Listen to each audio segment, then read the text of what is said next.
नमस्कार दोस्तों, मैं राहुल सिंह राजावत स्वागत करता हूं आपका मेरे यूट्यूब चैनल पर। दोस्तों, आज का जो हमारा टॉपिक है आज हम जो चैप्टर पढ़ रहे हैं वो 6 चैप्टर है और ये क्लास 6 का ही चैप्टर है ना। क्लास 6 का 6 चैप्टर है जिसका नाम है हमारे चारों ओर के परिवर्तन। क्या है? हमारे चारों ओर के परिवर्तन। तो आइए स्टार्ट करते हैं और पढ़ते हैं जो जो इम्पोर्टेंट होता है। लगा है, कल्पना कीजिए यदि आपके चारों ओर किसी भी वस्तु में परिवर्तन करने की कोई जादुई शक्ति अचानक मिल जाए, क्या ये एक बड़े मज़े की बात होगी? वे कौन सी वस्तुएं जिन्हें आप बदलना चाहेंगे? अब मत पूछो तो ज़्यादा सही है। देखा है, वास्तव में हमारे आसपास कोई जादू शक्ति नहीं है, फिर भी हम अपने चारों ओर कुछ वस्तुओं को बदल सकते हैं शायद बहुत सी वस्तुओं को। क्या आप कुछ ऐसी वस्तुओं को सूची बना सकते हैं जिन्हें आप बिना किसी जादू के प्रयोग के बदल सकते हैं? हमारे चारों ओर बहुत से परिवर्तन आप देखते होंगे, डेली ये परिवर्तन कोई ना कोई दिखते ही हैं। खेतों में फसलें समय अनुसार बदलती रहती हैं, पत्तियाँ रंग बदलती हैं, सूख कर पेड़ों से गिर जाती हैं, फूल खिलते हैं और मुरझा जाते हैं। या क्या कोई परिवर्तन आपके शरीर में भी होता है? आपके नाखून बढ़ते हैं, आपके बाल बढ़ते हैं तथा आप बढ़कर लंबे हो जाते हैं। इन सब के बढ़ने के साथ आपका वजन बढ़ जाता है। क्या आपको पहले ही महसूस हुआ कि आपके चारों ओर बहुत समय परिवर्तन होते हैं? तो परिवर्तन की बात की कि डेली लाइफ में कोई ना कोई परिवर्तन होते रहते हैं। तो आप देखते होंगे, आप बड़े से छोटे से बड़े हो गए, है ना। पहले आप कुछ और डिमांड करते थे, आज कुछ और डिमांड करते हैं। कुछ परिवर्तनों के साथ साथ समूह में रख सकते हैं। हम विभिन्न प्रकार के परिवर्तनों को समूह में कैसे रख सकते हैं? इनमें से कोई समानता मिलेगी, वह हमारे लिए आवश्यक होगी। क्या आप सभी परिवर्तन सदैव उत्क्रमित किए जा सकते हैं? तो देखिए, क्रियाकल्प को छोड़ते हैं, थोड़ा मेन टॉपिक पे आते हैं अपना। देखो, मतलब क्या यह संभव है कि गुब्बारा अपने पूर्व आकार में अमाप वापस आ जाए? क्या कागज़ का माप पहले से हवाई जहाज बनने के बाद समान है? क्या गूंदे हुए आटे से पुनः लोई बनाना संभव है? क्या आपने निष्कर्ष निकाला? क्या इन तीनों में क्रियाकल्प में संभव है कि आप जिस पदार्थ से यह क्रियाकल्प प्रारंभ किया वह पदार्थ को वापस पाया जा सके? यदि हाँ, तो इसका मतलब है कि आप जो परिवर्तन क्रियाकल्प में पुनः प्ररूप स्थिति में लाया सकता है। आइए इन्हीं क्रियाकल्पों को कुछ अलग ढंग से देखते हैं। मतलब कुल मिला के बाद देखो, इसने क्या बनाया, एक गुब्बारा फैलाया। पहले लड़की ने गुब्बारा फैलाया तो हवा निकाल दो, पहले इस स्थिति में आ जाएगा। ठीक। फिर आपने देखा कागज़ मैंने बनाया, कागज़ से प्लेन बनाया, तो प्लेन से जब कागज़ बना दिया तो प्लेन से दोबारा से कागज़ बन जाएगा। ऐसे ही लोई, लेकिन ये लोई से आटा बन गया, आटे से ये बन चुका है ना। गेहूँ से आटा बन चुका, लेकिन आटे से दोबारा गेहूँ आप नहीं बना सकते। समझ में आ रहा है कि नहीं आ रही ये बात, है ना। यदि आपसे 3 प्रश्न पूछे जाएं, आपने उत्तर क्रियाकल्प 3 करने के बाद इस प्रकार बनने के उत्तर होंगे।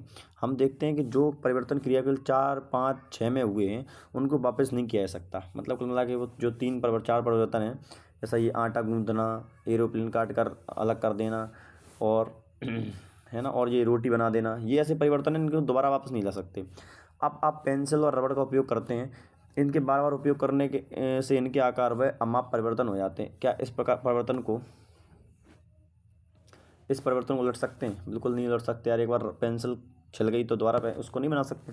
आपने कुम्हार को अपने चाक पर काम करते देखा वह मिट्टी के ढेर को बर्तनों में बदल देता है। क्या अब यह परिवर्तन उत्क्रमित किया जा सकता है? बिल्कुल सही बात है भाई। बर्तन से मिट्टी के बर्तनों को दोबारा से मिट्टी में डाला जा सकता है। आप यह मिट्टी के बर्तनों को भट्टी में सेकते हैं। आप इस परिवर्तन को उत्क्रमित किया जा सकता है। हम देखा कि परिवर्तनों को वर्गीकरण एक तरीका है, यह देखा जाए कि उन्हें उत्क्रमित किया जा सकता है या नहीं। कच्चे अंडे से उबला हुआ अंडा उत्क्रमित नहीं कर सकते।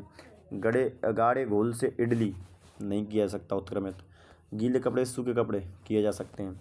ऊनी धागे से बुना हुआ स्वेटर उत्क्रमित किया जा सकता है। अनाज से बनाया गया आटा उत्क्रमित नहीं किया जा सकता। मतलब पहले एक बार जो बन गया वो दोबारा कन्वर्ट नहीं होगा। ठंडे दूध से गर्म दूध किया जा सकता है। सीधी डोरी से कुंडलेट डोरी किया जा सकता है। कली से फूल नहीं किया जा सकता। दूध से पनीर नहीं किया जा सकता। गाय के गोबर से बायोगैस बनना ये भी नहीं किया जा सकता।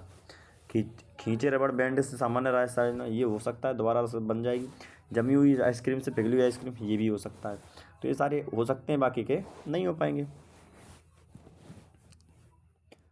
क्या परिवर्तन करने के अन्य तरीके हो सकते हैं? सर बिल्कुल हो सकते हैं। हम सभी ने मिट्टी के खोदने वाले औजार देखे होंगे। क्या आपने इन औजारों को देखा है? लोहे के फलक कैसे लकड़ी के हत्थे पर जड़ दिए जाते हैं, क्या नहीं, है ना। तो जैसे फावड़ा है, जैसे खुरपी बोलते हैं, इसे दरैती बोलते हैं, क्या बोलते हैं शायद, है ना। तो ये बर्तन है। लकड़ी के हत्थे लगाने से पहले औजार प्राय गर्म किए जाते हैं। क्या किए जाते हैं? गर्म, ताकि क्या हो जाए, वो नरम हो जाए, थोड़े से फैल जाएं। इन औजारों लोहे के फलक में एक वलय होता है जिससे वलय मतलब होता है छिद्र की बात कर रहा है, एक छिद्र का होता है जिसमें लकड़ी के हत्थे को फंसा दिया जाता है। साधारणतः बहुत वलय का अमाप लकड़ी के हत्थे से थोड़ा छोटा होता है। हत्थे को वलय में फंसाने के लिए वलय गर्म करने से जिससे उसका आकार क्या हो जाता है, बड़ा हो जाता है, यानी फैल जाता है।